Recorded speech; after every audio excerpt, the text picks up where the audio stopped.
Guys, kain tayo ng pampano na may okra. Alam mo to, dinadala ko to sa trabaho. Itong mga ulam, si ate ang nagluluto. Ayan, ganyan.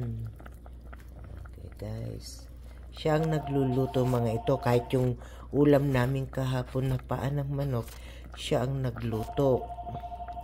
Ako naman ang nagdadala dito, ganon. Siya ang tagaluto. Yan. Luto niya to, paksiw na may ampalaya na pampano. Dala ko yan.